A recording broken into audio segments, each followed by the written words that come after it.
So you've traveled quite a journey. You're an athlete, kind of by trade. It got afforded you many opportunities in your education. Southwestern High School football coach.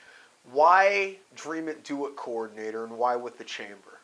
Well, like you said, I have, had the opportunity to, you know, do some traveling with, the career path that I've taken throughout. But the main reason for Dream of Dote is because it gives me an opportunity to come back to Western New York, and more specifically, come back to Chautauqua County, where I grew up, where I consider home, and impact the lives of the youth.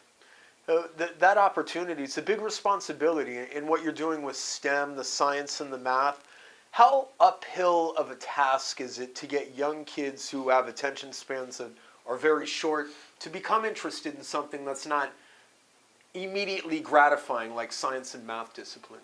Well, some might think it's an uphill challenge, but at the end of the day, I think it's really not, because the way that the world is going in these days with so much technology, gaming, from phones to iPads and tablets and different things like that, kids are interested in technology, so kids are starting to become more and more curious as to how is this made, and they're getting involved with that stuff. When I was involved with Dream It, Do It and promoting it with Justin Haniff, who was your former position, obviously, we talked a lot about the stigma of manufacturing and how it's changed since the 70s and the 80s. Obviously, we're in a huge manufacturing history in Jamestown. But can you talk about where we're at now, what the reality of a career in manufacturing entails?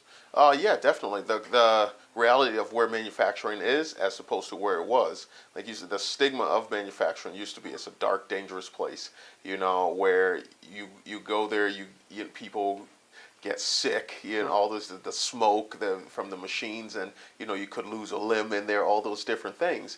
That's totally changed. Like I like to say, it's no longer your grandpa's manufacturing anymore. You go into these facilities now, it's clean. I was just in two of them this morning today, and it's both of them absolutely clean. It's high-paying jobs. People can sustain a lifestyle off these jobs through the manufacturing. Now, when you talk about job placement and stuff like that, obviously you have to start them out young, and that's what you're doing. Aren't there programs in place aside from high school where kids can actually go to study just STEM discipline and get ready for that career in manufacturing, like with a degree at JCC? Oh yeah, definitely. There's the P-Tech program.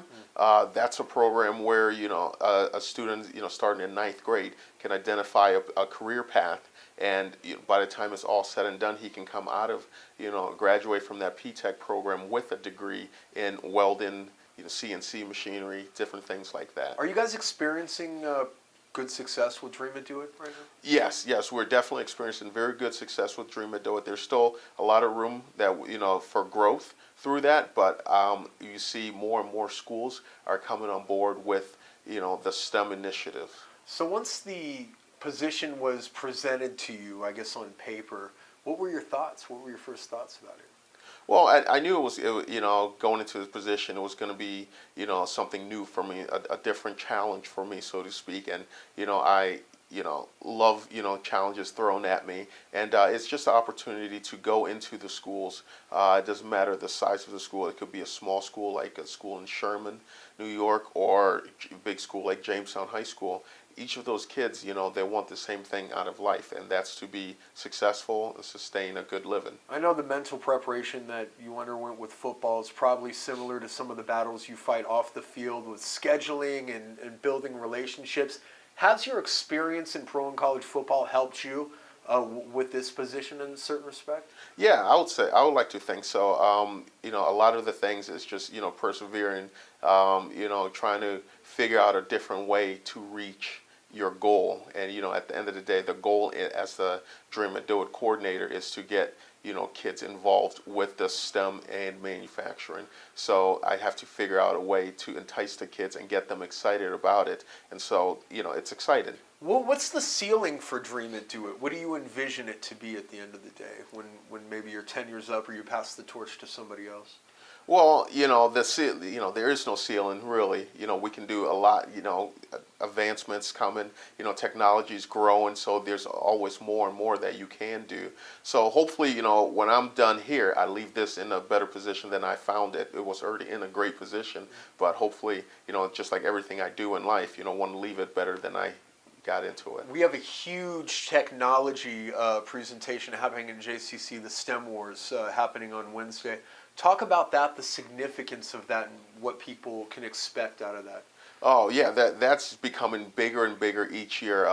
Justin, as well as the technology teachers throughout the county, they've started a really good foundation for this STEM Wars event that people are excited about. I go into different schools and talk to teachers, talk to kids. They're getting ready for this STEM Wars event that's coming up. It's a great event. I like to coin it as the Super Bowl of science, and it's a great event for kids to come about and compete in different events, such as something simple as cardboard furniture design, robotic hippo ball, different things like that. And so far, this is going to be the STEM Wars event that's coming up on the 15th on Wednesday. It's going to be the biggest one that we've had. We have over 860 students already signed up for it. Well, what's the biggest challenge for you right now with Dream It, Do It?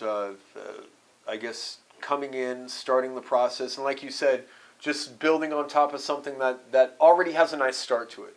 Yeah, it's not real. I don't see much of a challenge, so to speak. It's just the fact that there's so much potential, so much room for growth in this Dream It, Do It, and it's just staying on course and staying on task of what to tackle next. If you were in front of 500 kids right now who all had second thoughts about manufacturing and a career in manufacturing, what would you say to them to maybe sway their thinking into a direction where they would reconsider that as a path?